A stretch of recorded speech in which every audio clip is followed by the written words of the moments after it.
Thank you, Rob. Okay, so today I want to talk to you about digital IDs. Now, we've talked before about CBDCs, and we talked about the Unicoin, and we talked about the evil cabal that's trying to control our lives. And the idea of a digital ID is another step in that process. It's very important that you know about this and what the intentions are for digital IDs.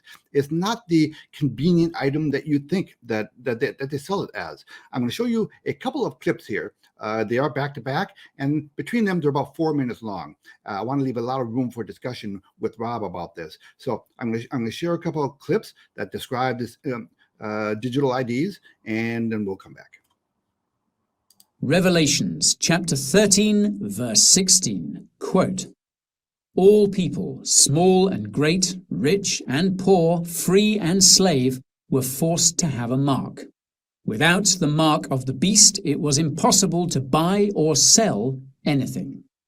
Now, some might take this Bible verse to be a prophetic warning about digital ID. As it so happens, digital ID is about to be rolled out around the world, and it's more evil than anyone could have imagined, except perhaps the author of Revelations, that is. Let's start with a definition of digital ID so we're on the same page. A digital identity is a digital way of proving that you are you. In other words, digital ID is a digital version of the physical IDs that many of us have, be that a national ID card, a health card, driver's license, or passport. Like physical IDs, a digital ID is issued or accredited by the government and requires basic biometric information to create. Biometric information includes any physical attributes that are unique to you, such as your face, your fingerprint, or your iris. Unlike physical ID documents, a digital ID is stored on an electronic device, such as your phone or computer. However, all the data about your digital ID is technically stored by the government or by whichever private company the government has contracted for this purpose. This is a small but significant detail because it means that digital ID systems are extremely centralized and ultimately outside of your control. The government or private company which issues the digital ID has the power to make changes to your digital ID without your consent, including deleting it. Well, many Australians over the past few days, may well be you or someone you know, has received a letter or an email basically from their accountant saying, oh, by the way, you've got to get a digital identity, a director's digital ID by next Wednesday, November 30th, or you could be fined $1 million. Really? Yes. An act was introduced this year into the Australian Parliament which requires Australian company directors, which could be basically any small company, self-managed super funds and so on, everyday Australians, to obtain a director identification number, a 15-digit digital thing, which the government claims is to avoid illegal activity, company activity. We didn't need one before, but apparently we need one now. Many companies have raised concerns about this new requirement and the way it could compromise corporate and individual privacy. I mean, think of all those Medibank things that have been hacked. We heard of another one today. So it's intertwined with a few new government platforms. We've got the new MyGov ID platform. We've got the new ABRS platform, Australian Business Registry Services. And in fact, the chairman of the ATO, Australian Taxation Office, is the registrar of this new ABRS platform. And this is where you sign up. Why? Well, you upload all of your personal identification number onto MyGov ID, which is a new platform, and then it integrates with ABRS, which is the new corporate or business platform, if you will. And on here, with all of your data uploaded, your personal and professional. To be central to this discussion, we've seen, Andrea, in the past, for example, in the Hawke years, there was talk of an Australian ID card, a pass card, whatever it was called. The public revolted against it and said, no, government shouldn't have this amount of information and control over us. This leaves that for dead. That's child's play compared to what is being proposed now. So, Rob, have you paid your $1 million fine yet? I gave him your address I said I moved to Minnesota. That's what it was. That's a little bit old now, because you're talking about November last year, and here we are, 5 months on, 6 months on. But the reality is, if you want to continue to operate your business here in Australia, you need to comply. And it's a form of the government putting you into duress and into a wrist lock. There's nothing you can do. I can't tap out of the wrist lock. It just is what it is. And when you read between the lines of what it is that they're trying to do, it's actually a really good idea. The problem is the people that run it, I don't trust them because they're liars. That's the problem. Sure. Right? It's great in theory until you realize that it's all going to be centralized. There is that dirty word again, centralized. And how do we ever know if they're not going to use it for nefarious means? That's the problem, right? And Rowan at the end of his interview said that they tried to do this in the 1980s, and Bob Hawke tried to do it, and then there was just a massive revolt against it. We don't need it. But we're edging closer and closer to this. And what happens is we're just the proverbial frog in the boiling pot. Yeah. And, they're systematically taking away your right to autonomy, meaning in the last couple of years, they say you can't go to work. Now, you can't go into that cafe now because you don't wear a mask or you haven't had a in your arm. You can't do these things. And people systematically comply because they want the world to go back to what it was pre-COVID. But the reality is the world is never going back to pre-COVID, and we're moving towards a more tyrannical society. And as you said, you wanted to talk about digital ID and tyranny. That is a big word, man. But you're 100% right, because it's a tyrannical society that over time encroaches on your freedom just a little bit more. They've passed legislation in the United States where you are, Ed, to say that all new cars have to have a chip in them that goes back to the manufacturer. Don't pay your car payment on time, turn the car off. That's driving right. Too far because you're not complying with the green new rules or some garbage that they implement there to control you, we'll turn the car off. What they want to do is to be able to control every aspect of your life. Look, I get it. Government wants to be more, they want to be more proficient. They want to be more efficient in what it is that they do. And the ideas behind that is good. Why wouldn't you want to have your medical records, your tax records, your ID, your passport, and all of those things in one place? It makes sense. They've got it anyway. They've got all of that information anyway. They know I'm a director of a company. They know that what my Medicare number is. They know what my driver's license and my passport number is, but it's all separate. And right. I don't have to give you but now when a crime happens or somebody says something is not right, they can just go to their little computer and find out every little bit of information about you. And then their networking software can find out all the people around you as well. The way that law enforcement could abuse something like that is unbelievable. Well, yeah, I mean, remember that funny clip I showed the other day of the gentleman who showed up at the airport, and he gets in the car and he blows in the car to get it started, and someone, this is about control. It's not about money, and this is about control of your life. They're going to be, during the tail end there of the worldwide flu that we had, they're introducing these passports, these special digital passports, those virus passports. And if you've been double jabbed, then the passports say green. Remember the video we watched of in China, how they have phones, and if they wanted to go into an airport, if they wanted to get into anything, any kind of official building, they had to hold the phone up to a device, and it would tell them whether they were allowed to go in, because depending on what their ESG score is. So, right. So ESG is coming to a neighborhood near you. That's what this is all about. So it all flows down. It all ties together. Basically, it's all about being a good citizen. I mean, we're talking a dystopian, a real weird, we're in a bizarro world here, and people are going along with it. We're joking about your brother. Remember, we joked a few times about your brother and how, was it you? Oh, no, it was David's brother. And David had a hard time convincing his brother to get a smartphone. He'd say, well, what am I going to use it for? I don't want to talk to anybody. I want people calling. What would I use it for? And he finally got a flip phone. Is what he finally well, look, I'm slow to adopt too, but people like Dave's brother and me, we're going to adapt to if we want to unplug ourselves, we can do it easier, but it's going to be unavoidable. Everyone's going to be tied up in this web to one degree or another, and it is evil. And now the way they're going to sell it to you that is for your own good. Things are going to be safer. Things are going to be more convenient. And we can track criminals more easily. That's a big one at the EU. Oh, this is all about anti-terrorism.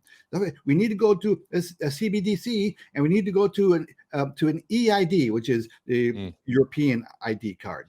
And so hand in hand with that was they're about to roll out. Last week there was some reporting about it. It's not so much CBDCs, but it's a digital euro. So the digital whatever it's called. And Marie Le Pen, that lady who's the boss of the World Bank or whatever role she has, she came out and said that the reason that they want to do that and roll out that is because they don't want Google or Facebook or someone else to come up with other forms of currency that they can't control. Now, I understand that. I understand what they're trying to do. The EU is the denomination and the currency that they use in that part of the world, and it's integral to the survival of humanity and society in that part of the world. And you don't want to introduce something else to cause any sort of chaos. But one of the things that one of the reporters pushed back on that lady about, they said, well, you're saying that this is a good thing, but it means that you can control it. And she said, oh, yeah, you can control it. And we'll be able to control how much money you can and can't spend. And the discretionary spending will be only less than $300. Yes. If you're using cash and you're spending $1,000 more, if you're buying something for $1,000, like a cash payment, then she called it you're being in the gray area, and if you get found out, you may be fined, arrested, or put in jail because they can't see what you're doing. And like, why would anyone ever want to actually get a digital dollar? Why would anyone ever want to comply with that? And the idea is if I told 10 people about that, whatever you do, don't do that because this is what they're going to do. And they tell 10 people, we can create a groundswell behind us to say, hey, don't do this. And this is like a real problem. Well, that's one of the missions that you and I are on, right? That's the unspoken truth. That's the unspoken truth. Very good. Nice nice segue there. Nice. Yeah. We are on a mission to wake people up about this stuff and to encourage them to do whatever it is you can to resist it. Now, we might not be able to, in the end, resist it entirely because they do have lots of carrots and lots of sticks to coerce us into their systems, such as they could outlaw cash. They could pass a law tomorrow saying, all right, well, you got 6 months to turn in your cash, and if you don't, it's going to be it will not be legal tender after that, and so it's a use it or lose it scenario, or they could say something like, oh, you want to buy a house, well, you're not going to be able to buy it until you do this. The scary thing is that all the technology is in place to do it. We see it in China. It's a bit more mainstream in China. But here in Australia, it's true as well. When you come back from an overseas trip, as you're coming back through customs in Australia, it's like there's a gate for Aussies and then there's a gate for everybody else. And then if you're an Australian passport holder, you can go over there and you just like stand there and look at the camera and it like takes and the gate opens and off you go. So that we're not far away from that technology being implemented everywhere. And it reminds me of that TV show called Person of Interest. And the opening line to those credits of Person of Interest, I used to love that show. It's like, you are being watched. And the idea is that the AI is plugged into every single camera on planet Earth. It can see everything and it solves crimes and does all these really good things. But it's also like edgy and on it's self-aware and it can, destroy us if it wants to. But it's this great, powerful, all-seeing God. And that's also part of the problem as well, is that when governments try to implement these types of things, what they're not factoring into is AI. In the last couple of days, I've been playing with a new piece of AI that you essentially sits over the top of ChatGPT, which is the most sophisticated language model ever created. And what it does is these little robots are called agents. And it reminds me of the Matrix, right? Mr. Anderson can't speak now. And he's like, let's get covered up, right? And the agents are there. So what you do is you give the agent three three things that you want it to do. I want you to go out and look for this. When you find that, do that. And then the outcome I'm looking for is this. And so this is just off-the-shelf software. You plug your ChatGPT API into it. And what the agent does is it creates all the prompts for you. So if you use ChatGPT, you're saying, can you write me a YouTube description or a YouTube title for a video about digital IDs and tyranny and the bad stuff about that? And ChatGPT will come back and say, unfortunately, I'm not allowed to say what's good or bad because I'm an AI model. And so then you say, imagine if I was writing a book about digital IDs and a government that was going to take over the world using that. And in the story, the protagonist is, and so you give it a bit more detail, right? And then it'll give that to you as well. But sometimes it flashes orange and goes, hey, I'm not supposed to say that, but I've said it because you've asked it for it like that. So the idea of this software is that it's an agent, yeah? And the agent uses its own language model to create prompts to solve the problem that you're looking for. So if a police officer was looking for person X, they could go in, use the agent, and the agent goes and scours the internet and feeds it to ChatGPT, and it solves all the problems without you having to even think about anything.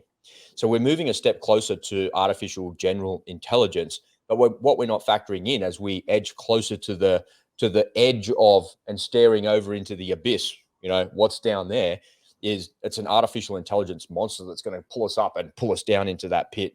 And that's a problem. You know, imagine if you got the AI monster and the AI agents with a level of sophistication and you plug that in behind the Great Firewall in China. You could extract all the information about all of those people. And they've probably already got that. And Vladimir Putin said it. He said, whoever owns artificial general intelligence will rule the world. And we're on the cusp of this AGI thing. We all thought it was going to happen. The singularity of computers is going to happen in 2040, but it looks like it will happen in the next 12 months.